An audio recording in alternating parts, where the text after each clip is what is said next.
The 1st of December is World AIDS Day.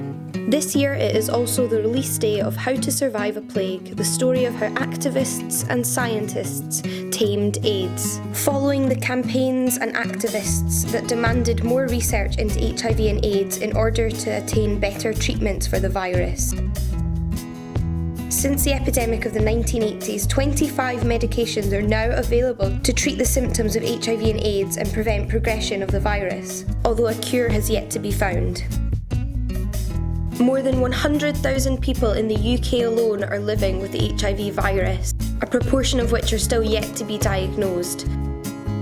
But in the hopes of continuing the powerful activism recounted in this book, I asked someone with a lot more experience about what we can do to continue to make a difference. So I'm here today with Peter Staley, an HIV and AIDS activist and one of the key players in the events of How to Survive a Plague. And he's very kindly offered to answer some questions for us. Great to be here. Yeah, thank you so much. So let's just kick things straight off. The first question I wanted to ask you was obviously, it's been a few decades since the events of the books, and I was wondering what today are the most pressing issues for HIV and AIDS activists? Well, it's to finish the job that we started back in the 80s and 90s. AIDS is not over. Millions are still dying, millions are still becoming infected around the world. But now we have a sense of optimism because we have the tools to slowly wind down the epidemic. So today's AIDS activism is about figuring out how to apply those tools, figuring out what political buttons to push to get the job done.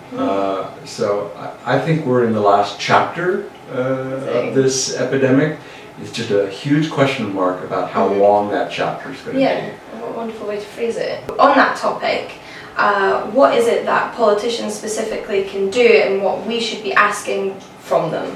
Well, we need them to step up to the plate and realize that money spent now, investment spent now, will save a great deal down the road. The more you invest now to end the epidemic, the less it will cost you over time. And I think that argument works for politicians, although they do tend to think very short term and not long term. But scientifically and economically and every way you can think about it, it's something that is worth fighting and making a big push at this point in time. I'm sure people watching, especially if they're watching on World AIDS Day, are wondering what they themselves can do to help spread awareness for the cause. And I was wondering if you had any advice you could give them. Sure. First off, tell your friends and especially anybody who might be at risk, at high risk for HIV, your gay male friends, for instance, that there is a pill that prevents HIV infection. So, unfortunately, knowledge of that is not widespread yet. It's called PrEP, pre-exposure prophylaxis. That's one of the big battles, and that's something that you can fight for here in the UK. It's a major issue with the AIDS activists throughout the UK at this point, to get the NHS to provide PrEP.